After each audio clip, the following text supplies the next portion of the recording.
नमस्कार। स्वागत है आप सबका राजनीति के इस अखाड़े में। मेरा नाम है अजय सेठिया। मित्रों, गांधी परिवार देश और कांग्रेस को अपनी जेब में रखना चाहता है। यह आज भी प्रमाणित हुआ। इसलिए कांग्रेस के नए दफ्तर का नाम इंदिरा गांधी के नाम पर रखा गया है, महात्मा गांधी या नेहरू के नाम पर नहीं। गांधी परिवार के उस समय होश उड़ गए जब उद्घाटन करने पहुंचे गांधी परिवार को वहां पोस्टर लगा मिला कि कांग्रेस मुख्यालय का नाम मनमोहन सिंह के नाम पर क्यों नहीं रखा जा रहा, इसका नाम मनमोहन सिंह के नाम पर रखा जाए। कांग्रेस गांधी परिवार से आगे सोचती ही नहीं, या गांधी परिवार कांग्रेस को अपनी जागीर समझता है। जो गांधी परिवार कुछ दिन पहले मोदी सरकार पर मनमोहन सिंह के अपमान का आरोप लगा रहा था, वही गांधी परिवार, तीनों गांधी परिवार के सदस्य इस पोस्टर को देखकर मुंह छुपाते देखे गए। अब दूसरी बात भी सुन लीजिए। कायदे से कांग्रेस मुख्यालय का उद्घाटन कांग्रेस अध्यक्ष मल्लिकार्जुन खड़गे के हाथों से होना चाहिए था, लेकिन गांधी परिवार ने सोनिया गांधी से उद्घाटन करवाया। फीता काटने के लिए कैंची सोनिया गांधी के हाथ में थी। एक तरफ पुत्र राहुल गांधी खड़े थे, दूसरी तरफ मुंह लटकाए मल्लिकार्जुन खड़गे खड़े थे। लेकिन सोनिया गांधी ने शर्म के मारे कैंची पर खड़गे का हाथ रखवा लिया। एक दलित कांग्रेस अध्यक्ष होते हुए कांग्रेस को सोनिया गांधी से फीता कटवाने की बात सोचनी ही क्यों चाहिए थी, और नियम अनुसार कांग्रेस अध्यक्ष को ही फीता काटना चाहिए था। इस घटना से ने साबित किया है कि किसी अल्पसंख्यक मनमोहन सिंह या दलित खड़गे की क्या अहमियत है। लेकिन सवाल दफ्तर के उद्घाटन मात्र का नहीं है, सवाल वहां हुए राहुल गांधी के भाषण का है, जिस पर हर कांग्रेसी ने तालियां बजाई, खासकर उनकी मां सोनिया गांधी ने। राहुल गांधी ने ऐसा क्या कहा जिसका मैं आज के वीडियो में विस्तार से विश्लेषण कर रहा हूं। मित्रों, इस वीडियो को आखिर तक सुनेंगे तो आप कांग्रेस के इतिहास को, देश के इतिहास को और आरएसएस के इतिहास को भी बहुत बारीकी से समझ पाएंगे। राहुल गांधी ने अपने प्रिय विषय आरएसएस प्रमुख पर हमला बोला है। आरएसएस के प्रमुख मोहन भागवत ने 2 दिन पहले कहा था कि देश को असली आजादी तब मिली जब राम जन्मभूमि पर भगवान राम का मंदिर बना। अब ये उनकी सोच है। इससे पहले 2014 में कई विदेशी अखबारों ने लिखा था कि भारत को असली आजादी अब मिली। तो सबके अपने अपने आकलन होते हैं, अपना अपना दृष्टिकोण होता है। लेकिन राहुल गांधी ने मोहन भागवत के इस बयान पर उन्हें देशद्रोही और उनके बयान को बकवास कहा। जितनी जिसकी सोच उतना वह बोलेगा। साथ में राहुल गांधी ने यह भी कहा कि मोहन भागवत का बयान स्वतंत्रता संग्राम और संविधान का अपमान है। पिछले 1 साल से वह तोते की तरह संविधान संविधान रटते रहते हैं। तो उन्होंने मोहन भागवत के बयान को भी स्वतंत्रता संग्राम और संविधान के साथ जोड़ दिया, जबकि मोहन भागवत के पूरे बयान को उन्होंने पढ़ा ही नहीं था, ना सुना था। मोहन भागवत ने कहा था कि 15 अगस्त 1947 को स्वतंत्रता मिली थी, लेकिन इसकी स्थापना नहीं हुई थी। 15 अगस्त को राजनीतिक स्वतंत्रता मिली, हमने संविधान भी बनाया, लेकिन उसके भाव के अनुसार हम चल नहीं सके, हम चले नहीं, संविधान की भावना के अनुसार नहीं चले, यह कहा है मोहन भागवत ने। मोहन भागवत ने ना संविधान का अपमान किया, ना स्वतंत्रता संग्राम का अपमान किया। उन्होंने स्वतंत्रता का जिक्र भी किया कि 15 अगस्त को हमें स्वतंत्रता मिली। जैसे अमित शाह के भाषण की एक लाइन उठा ली गई थी, वैसे ही मोहन भागवत के भाषण की भी एक लाइन उठा ली गई। आरएसएस क्योंकि उनके प्रधानमंत्री बनने में सबसे बड़ी रुकावट है, इसमें कोई शक नहीं। हरियाणा में और महाराष्ट्र में आरएसएस ने जो करके दिखा दिया है, राहुल गांधी की जो भाषा है वह आरएसएस के प्रति और तीखी हो गई है।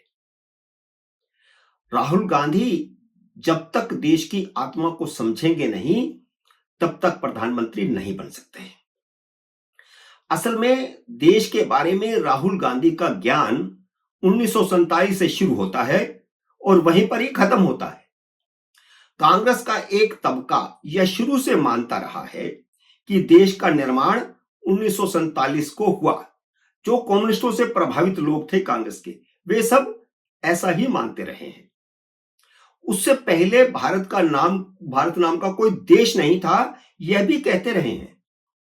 कांग्रेस का वही तबका मुगलों की गुलामी को गुलामी नहीं मानता।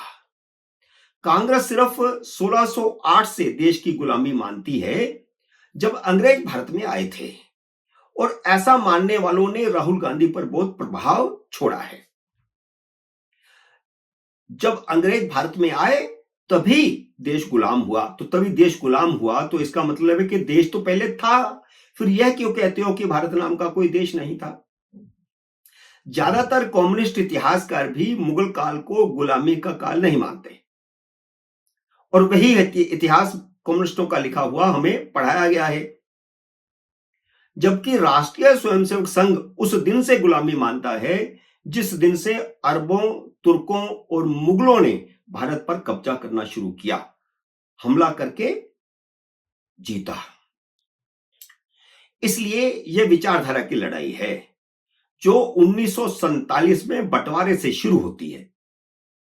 यह सवाल हमेशा से कोई ना कोई उठाता रहा है कि जब मुसलमानों ने धर्म के आधार पर पाकिस्तान हासिल कर लिया, देश का बंटवारा धर्म के आधार पर हो गया, तो वे पाकिस्तान क्यों नहीं गए? यानी जो मुसलमान यहां रह गए वह पाकिस्तान क्यों नहीं गए? क्योंकि धर्म के आधार पर तो उन्होंने देश ले लिया था। यह सवाल सबसे पहले आजादी के बाद सरदार पटेल ने खुद उठाया था। उन्होंने अपने एक भाषण में कहा था कि जब धर्म के आधार पर बंटवारा हो गया तो मुसलमान यहां क्यों रह गए? और फिर आगे उन्होंने कहा कि अगर रह गए तो शांति से रहो, लेकिन वे शांति से रहे नहीं। भारत में रह गए भारतीय मुसलमानों पर व्यंग्य करते हुए उन्होंने एक बार कहा था कि भारत में सिर्फ एक ही राष्ट्रवादी मुसलमान है और वह है जवाहरलाल नेहरू। इससे गांधी बहुत नाराज हुए थे। यह बात रफीक जकारिया ने अपनी किताब में लिखी है। मुसलमानों के भारत में रह जाने पर हाल ही में वही सवाल शंकराचार्य अविमुक्तेश्वरानंद ने एबीपी को दिए इंटरव्यू में भी उठाया है। समय समय पर कोई ना कोई इसे उठाता रहा है। इससे पहले भी हिंदू साधु संत सन्यासी यह सवाल उठाते रहे हैं। राष्ट्रीय स्वयंसेवक संघ की तरह देश के अधिकांश हिंदू भी मानते हैं कि वह कैसी आजादी थी जिसमें 75 साल तक हमलावर बाबर की ओर से तोड़े गए हिंदुओं की आस्था के केंद्र, चाहे वह राम जन्मभूमि हो, चाहे वह कृष्ण जन्मभूमि पर कब्जा हो, या फिर चाहे काशी का ज्ञानवापी मंदिर हो, ये जो भारत की हिंदुओं की आस्था के केंद्र हैं, वे दोबारा पुनर्स्थापित क्यों नहीं हो पाए 75 साल में? जबकि आजादी की कीमत 10,000 हिंदुओं ने, क्षमा करें 10 लाख हिंदुओं ने अपनी जान देकर चुकाई थी। 1.5 करोड़ हिंदू अपनी लाखों करोड़ों रुपए की संपत्ति इस्लामिक पाकिस्तान से उजड़कर तथा कथित बाकी बचे हिंदू देश में शरणार्थी बनकर आए थे। उस बंटवारे में 10 लाख हिंदू मारे गए, 1.5 करोड़ हिंदू शरणार्थी बनकर के भारत में आए, अपनी सारी संपत्ति छोड़कर, और अपनी बहु बेटियों का खुद अपने हाथों से कत्ल करके भी उनको आना पड़ा, क्योंकि उन्हें रेप किया जा रहा था, उनका अपहरण किया जा रहा था, उनसे छीना जा रहा था। लेकिन बंटवारे के बाद भी भारत लगातार हिंदू मुस्लिम दंगे भी झेलता रहा। इसलिए सरदार पटेल ने कहा था कि अब रह गए हो तो शांति से रहो, लेकिन लगातार दंगे होते रहे जैसे आजादी से पहले होते थे तो फिर बंटवारे का लाभ क्या। एक टीस हिंदुओं के मन में हमेशा रही कि बंटवारे के बाद भी वे दंगों का शिकार क्यों होते रहे। कांग्रेस हिंदुओं की उस टीस को 75 साल बाद भी नहीं समझ पाई है। यह राहुल गांधी के भाषण का लबोलबाब है। राहुल गांधी आरएसएस प्रमुख के उस बयान को नहीं समझ पाते जो उन्होंने हिंदुओं की सांस्कृतिक और धार्मिक आजादी की बात की है। वह यह नहीं समझ पाएंगे कि 90 के दशक में लालकृष्ण आडवाणी ने सांस्कृतिक राष्ट्रवाद का आंदोलन क्यों शुरू किया था, जिसके परिणाम स्वरूप आज तीसरी बार मोदी की सरकार बनी है। यह राहुल गांधी समझ नहीं पा रहे, कांग्रेस समझ नहीं पा रही। मित्रों, उम्मीद है मेरा ये वीडियो आपको पसंद आया होगा। इस लाइक और शेयर कीजिए। अगर आपने मेरे यूट्यूब चैनल को अब तक सब्सक्राइब नहीं किया तो कृपया सब्सक्राइब करके अपना आशीर्वाद दीजिए। जल्दी मिलते हैं अगले वीडियो में किसी अन्य विषय के साथ। तब तक नमस्कार।